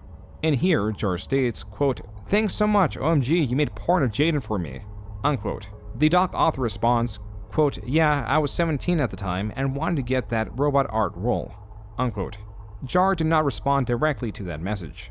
I didn't know how to respond to that because, well, I didn't have any interest in this person. I thought not checking someone's age before having them draw even something that could be put into a thumbnail could be seen as questionable. Well, why would you, even if the person is of age, why would you still ask of that for somebody? It's like, you ask that question, you make a video asking that question, and he probably, to an extent, was expecting comments of people saying, like, no, that's not okay, and, you know, and you still go through with it anyways. Like, yeah, it's stuff like that that's just weird, man. You know, for as long as I've been a content creator, I've never heard of nothing like that before, where you're asking somebody to, whether they are of age or not of age, you don't ask somebody to draw art of another person in an inappropriate way. Like, that, it's one of those things where it's like, it shouldn't take me to tell you that, but, you know, if he had a capable brain of thinking, he would have known of that. But the doc includes the images in question. Due to the softcore nature of the image, Jar believes it was for a thumbnail, but does not remember the specifics. Like, I'm pretty sure I didn't ask for that because, like, I mean, it's clearly something that could be put in a I'm convinced when he says that he doesn't remember, he does remember. thumbnail. I don't think you can put something like that in a thumbnail. That's one thing I really hate about accusations like this. They say you did this, and it's like, well, I can't prove a negative. Going back to the Discord logs, Jar does refer to it as porn instead of a thumbnail. There are also these images from the author speaking to someone else that was allegedly in that call that corroborated that Jar did request a pornographic image of Jaden. This was posted by creator GiveItAnt that also interviewed the author of the doc. There are more screenshots like this one of Jar sending fart fetish art. The user in the screenshot alleges that this was sent to them when they were 15 years old and that Jar knew of their age. But there is far more to Jar's history than this. On October 22, 2022, creator Coben Seeth premiered a near hour-long video on Jar.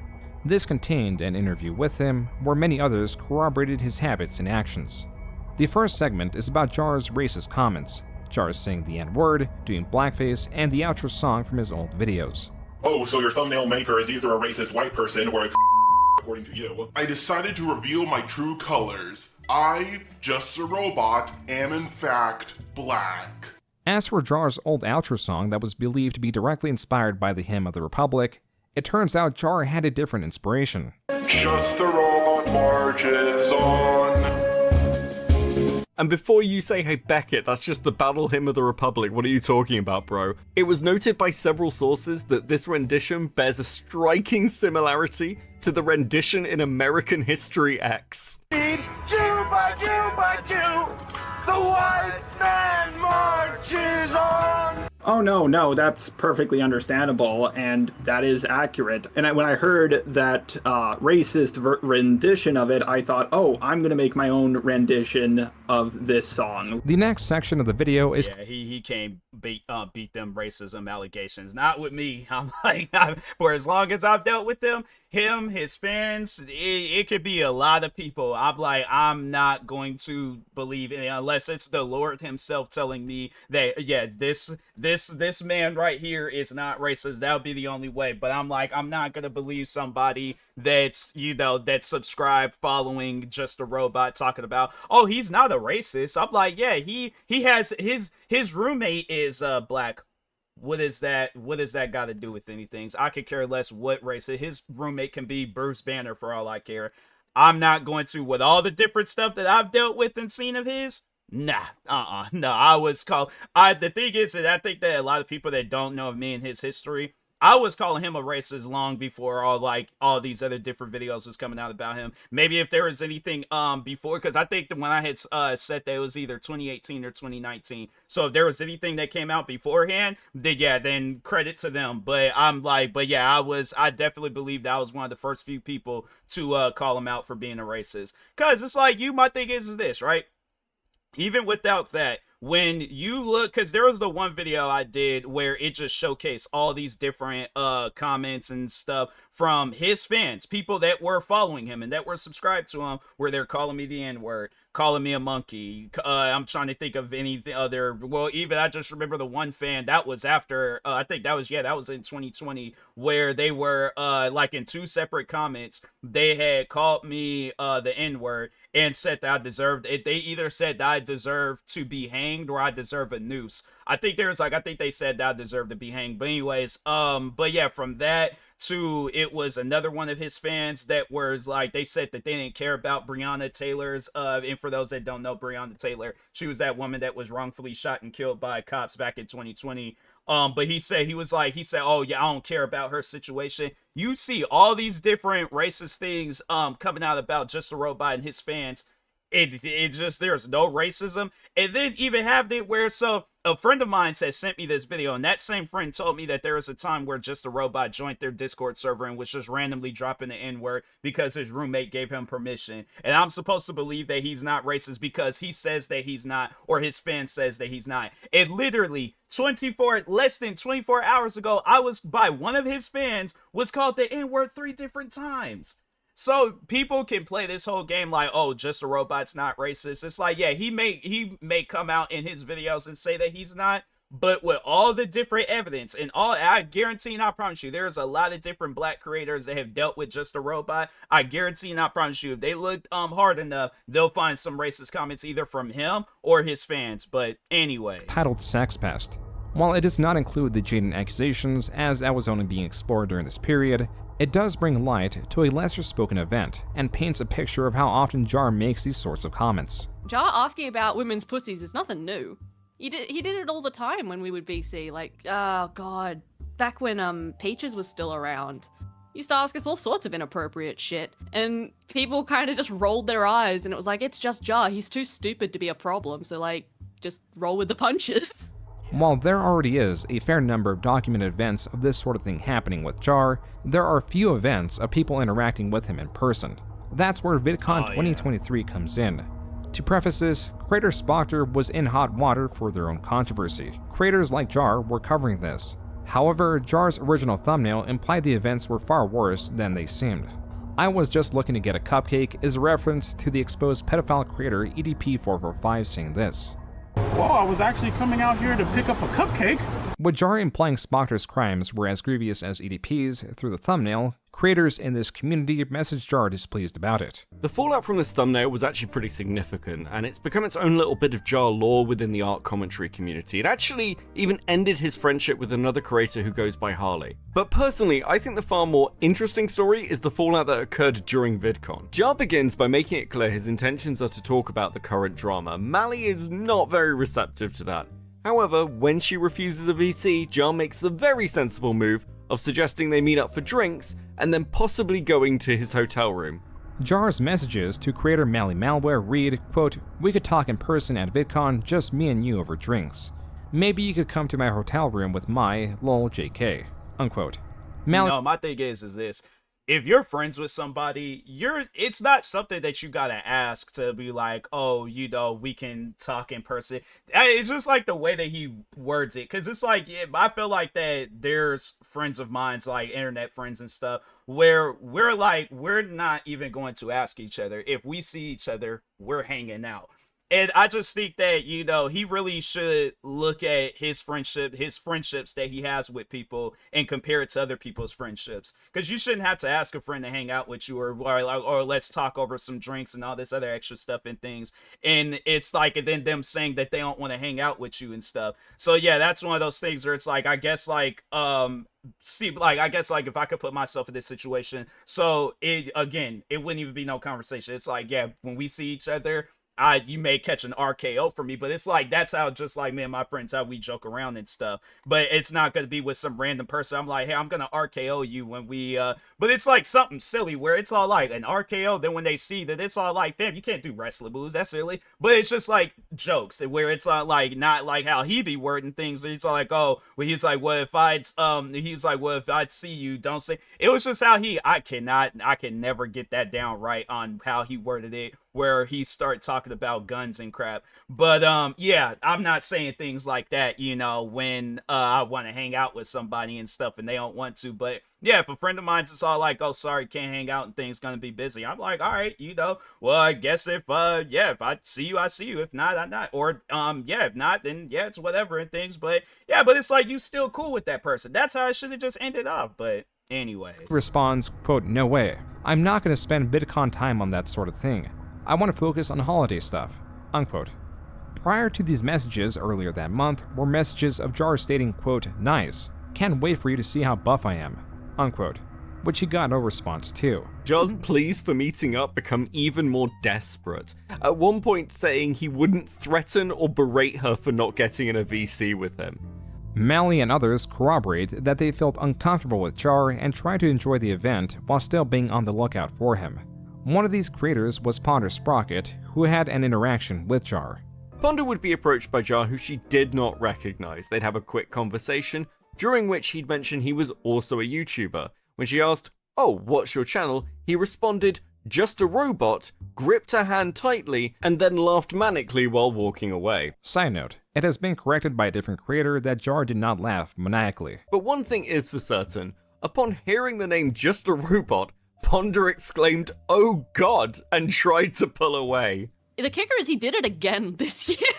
But another think 3. Another 2 of our friends, yeah. There are many instances where Jar mishandles social situations outside of the ones that involve sexual comments. A reason for this could be his autism. No, I want to make this clear. I'm not using this as an excuse, but just as an explanation. I'm not saying this completely means what I'm doing is okay. But not only do I have autism and dyslexia, so the communication between people, especially through text, is horrible.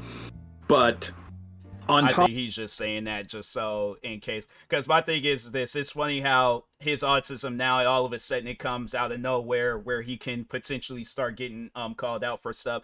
I personally think that he knew that he would start. Well, he even said that himself, that he one day knew that he would get canceled for things, and he thought by bringing up autism and dyslexia that would help people understand. But it's like, fam, somebody I feel like can even say things with, like, you know, they're not writing out stuff or, you know, whatever. They're like saying things, whether it's a video or a call with them, and I feel like he still wouldn't understand. Like, fam, that person doesn't want to be bothered with you. But no, I remember the first time when his fans have tried to, I don't know, maybe he well, no, actually he never did claim that autism stuff when me and him very first had started getting into it. I know his fans would, where I would like say something to them and they were like, you realize you're saying this to an autistic person, right? And I'm like, you came onto my channel talking crazy to me, and so I now all of a sudden should care that you have autism. I don't care, and it still stands to this day. I could care less if Just a Robot has autism, dyslexia, or any of his fans, you know, especially when all the times they said crazy things to me.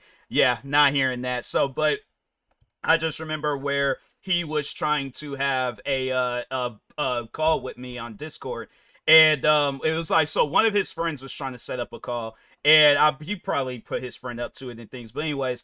But I was like, look, if he wants to apologize, he could tweet it out to me. He could say it in a video, but I have nothing to say to him. I don't want to have no conversation with him and stuff. So that's when his friend was like, he has dyslexia. I'm like, okay, well, say the apology backwards. Regardless, at the end of the day, he knows what he did, and I'm not going to sit here and get into some old pointless argument with him. So if he wants to apologize, cool. If not, then there's no reason for us to talk. Have no desires on talking to him and stuff. So yeah, that's one of those things where I'm like, yeah, you know, and I know people will try to get on me for making fun of his dyslexia. I'm like, this is just a robot that we're talking about. This is somebody that I've dealt with for 9 years. You influence an audience to harass me, threaten my life, make racist comments about me. I could care less about offending him, his fans, or anybody else that's in that circle. So anyway, on top of that, I was pretty much homeschooled all my life, so I didn't really get to interact with people.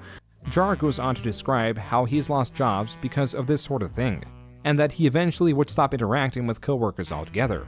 The final sections of the video covers the somewhat dichotomous nature of Jar, an overly confident drama tuber that wins all of his conflicts against the reality of everything shown in the video. The reason that Just a Robot has been involved in so many fucking dramas is because as a drama is nearing its end, what Jar will do is jump in, waving his banner saying, "Don't worry guys, Just a Robot's here," when the battle is already won. And the only way Jar has been able to continue this grift is by parroting the takes that have already won the day.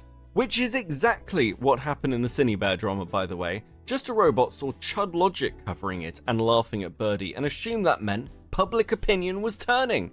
And then he just simply stole Kumu's opinions. Unfortunately for him, Kumu's opinions on the topic were fucking retarded. Copenseed ties Jar's overconfidence and the shield he's had to the various egregious, easily disprovable false allegations made on him over the course of his time online. Jar's history includes some of the most insane false allegations I have ever seen, including in one instance a grooming accusation against her niece who does not exist. What were the Fluffy Turbo allegations?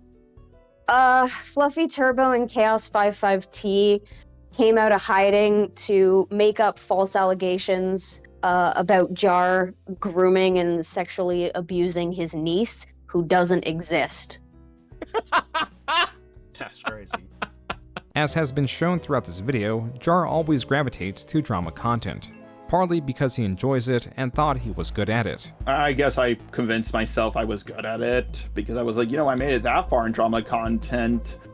You know, maybe it is my calling. And, you know, I'm not gonna lie, drama content can be kind of fun. Another aspect is Jar's vengeful nature. This is where Copenseed plays a clip from a different interview. deep down, Jar is deeply, deeply vengeful. Every time I go to bed and I'm about to fall asleep, I just feel angry about sometimes things that have happened 10 years ago, and sometimes I feel like revenge is the only thing that keeps me going. I asked Jar to expand on that statement. I do have a habit of holding grudges, and I want to make this clear because I didn't make it clear the first time. I don't hold grudges against like someone who just called me something mean in a comment section. That's not who I'm concerned with. I'm concerned with people who spread around like serious allegations about me or about people I know. By the end of October, Jar... So, the thing is, so I just remember that when we had very first, because my thing is this, I'm like, okay, so going based off of that, so what was the reason of even coming back to my channel like late 2016? Because our situation was handled. He said what he had to say, I said what I had to say. I was like, I could care less about, I think it's deeper than that. I think he's just saying that, you know, to have like people, I guess, look differently about it and things. But it's like, fam, when me and him, I didn't say anything crazy about him. I didn't say nothing. So like the racism and all that, I had experienced that. The only thing that I experienced from him was that he was making videos on me. He wasn't big enough to have like fans, and I think it was just maybe friends of his that were spamming my comments talking about, oh, just a robot upload a video about you and stuff. But that's as far as the comments had went. And so yeah, I had said what I had to say. But it was like later on that year, I had forgot all about him. So I was already getting into it with, well, it was like some beef between me and another YouTuber that had reignited. I was going at it with them. He just randomly came up out of nowhere, and I'm like, oh, wait a minute. This was that one guy that I was talking on earlier this year. So yeah, I was like, fam, I think it's definitely deeper than that. I think that when people don't take him seriously and just downplay who he is and that they don't listen to him and all that stuff, I think that that's what gets him all fueled up, and then that's when he feels like, oh, I need to go back and talk on this person. But yeah, it's like, fam, you're trying to have undefeated streaks with people that don't even care for like getting into it with you and stuff. So anyway, Jar had leaked the full interview between him and Cinny. This mirrored Jar's Discord messages with her. What you did was bad, very bad. If you were you better thank your vagina. If you had a PP, you would be, oh man, it would not be good for you if you had a PP. I'm public enemy #1 now, so like, I can't make videos, I can't draw, I have no friends, so like, what do I even do with my time? Goma. Also on display was Jar's arrogance, calling the audience stupid, claiming he has files upon files on his opposition like Batman. And I'm guessing you didn't fully grasp what the word groomer meant, right? I think anyone who was watching my videos might be able to discern that, because if you could be so lucky, do you know how dumb these people are? So, do you know about the DC comic Tower of Babel? I don't. Batman's computer gets hacked by, I believe, Ra's al Ghul, and basically Batman on his computer had a file called Tower of Babel, and in that file was a bunch of folders on each of the Justice League members with like a list of all of their weaknesses and how to take them down. Yeah, I have that, but for Art CC people. This confidence was juxtaposed to the reality of Jar's incompetence, a running theme in videos covering him, especially with the inexplicable comments he makes. You were just a bit bi-curious, right? Yeah. Yeah, that makes sense. Well, once I kissed an Italian guy, but that's not important right now. But after this, I need to go for a little bit because I need to take a dump. Sure. Yeah, okay, so it might just be gas. Dude, you don't have to. It's just like everything that comes to his mind, he just has to say. I have a girlfriend. I love her to death. She was 90 pounds when I met her, and what does that mean? She's just so amazing. I think he does have like a problem, because I heard something about how because I think, so I don't know if this is true or not, but from what I heard, that his roommate had kicked him out because he was, I guess, like cutting up at their apartment or something like that. So his roommate kicked him out. He's living with his sister. I guess his sister is, I don't know like how big she is, but I guess she's maybe bigger than him, or I don't know. But anyways, but yeah, he was like making fun of her her weight and stuff, and I'm thinking to myself, I'm like, fam, this is your sister, like, have respect, you know. But if anything's helped him, but I guess that would be my question. It's like, so yeah, let's say she was like more than 90 pounds, like what, like you, it's like, or so, you know what, no, let's say she gained a lot of weight, It got to the point where it's like maybe she was like on 600-pound life or something like that. But yeah, she gained a lot of weight. She's on 600-pound life, and you know, you say you will have all this love for her. It's like, would you be there by her side trying to help her get back to a more healthier size and things? That's what I would like to know. I'm like, his girlfriend, if his girlfriend's watching, ask him that question. See how that conversation goes. And you'd already know he'll say something all like, he's like, well, you're a fat slob, so I mean, like, I might as well abandon the relationship. His brain won't process what he just said. But yeah, overall, the rest of the world would be like, you really said that to your girlfriend? Like, huh, wow, all right. She was 90 pounds. What the fuck? So I'm at the pool, just relaxing. 16-year-old girl shows up in her bikini. I realize I have to get the fuck out of there right now because, like... So what's funny, on Twitter, he tried to claim that he was like, what are you talking about? He was like, where's the proof that I had said this? Like, bro, I'm telling you, Just a Robot, he is one of the most funniest but weirdest characters that I've ever dealt with. I'm not going to be paying attention. I'm going to daydream. I'm going to look in her general direction, and then he claimed that this was just him telling a story. Like, so he's trying to say that this never happened, pretty much. The situation is going to happen. So I realize, like, whenever I see a 16-year-old girl in a bikini while I'm at the pool, I'm like, well, time to go home. For that last clip, Jar has given the context that he was fearful out of paranoia and not because of lust. I try to avoid the situation. What do you have to be paranoid about? My thing is this, all right, so if I'm at a pool, somebody walks up, and yeah, let's say it's just some, like, old random 16-year-old kid. I'm like, all right, what's up with you? Then just, you know, just going about my business. It's a hot day. I'm like, all right, you know, they stay on their end, I'm staying on my end and stuff. What do I have to be paranoid about? I guess, yeah, if I see them walking up with a rocket launcher, then I'm like, oh, they're a terrorist. I'm like, okay, so I'm like, well, what are they planning on doing with that rocket launcher? My thing is this. If there's a reason to be paranoid, then okay. But if there's no reason to be paranoid, what do I have to be paranoid about? That's what I'm like, fam. It's just stuff like that where it's like, you know, you could go out and say like, oh, I meant this, but it's like, fam, come on now.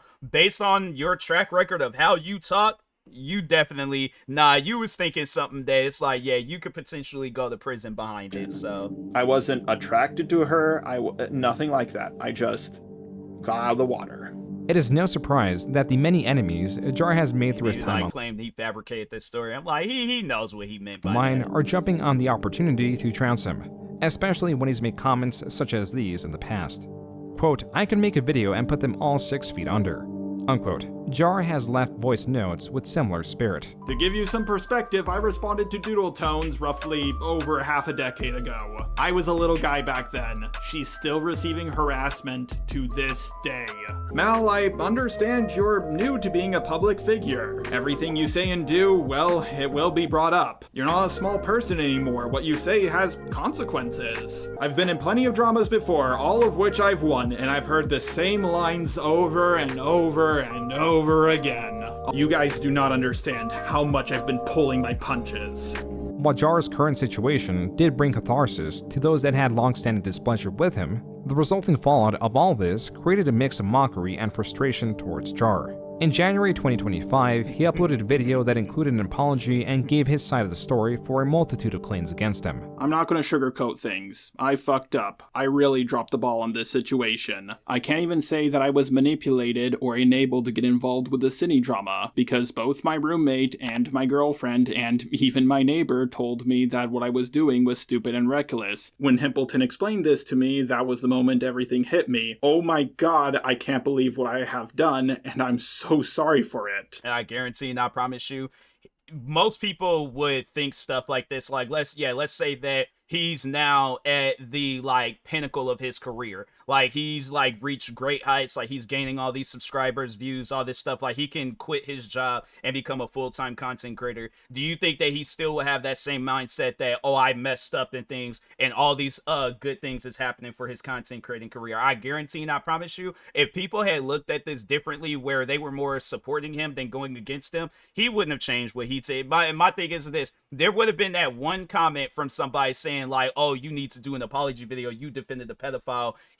I guarantee he would screenshot that comment and just been making jokes about it. So. I should have done better research. The top comments in this video are also a mix of mockery and frustration. Many comments citing not only his video in defense of Cine, but also the elements around it, such as his lack of research and lack of professionalism.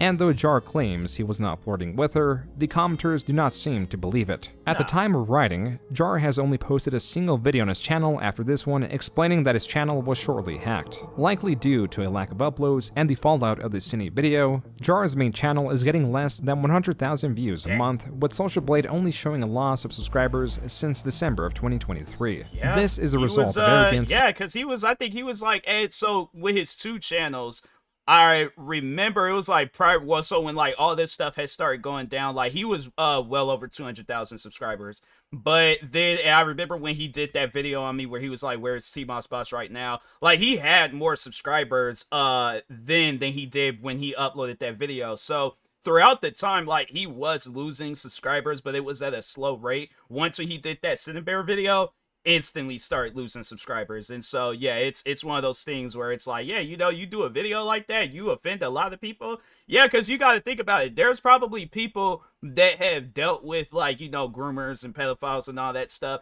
How do you think that makes them feel where they see a content creator that they're a fan of show support towards a pedophile? Like, you have to sit down and think about stuff like that. But An ego. An inflated ego that has been fed year after year of surviving petty squabbles that hardly required research or professionalism. Jar was not prepared to handle a story that had weight to it, and thus was crushed by it. yeah, it was a pretty good video.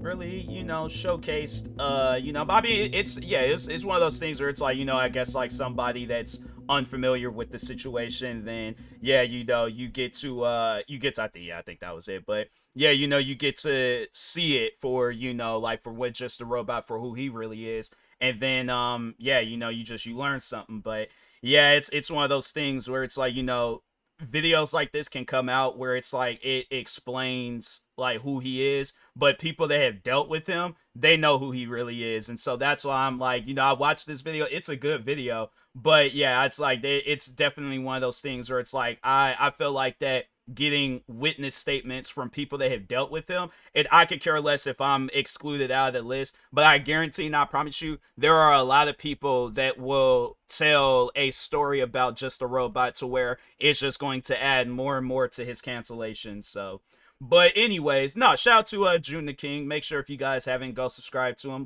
subscribe to me too, and I'll talk to you guys later. Thank you guys for watching, and peace.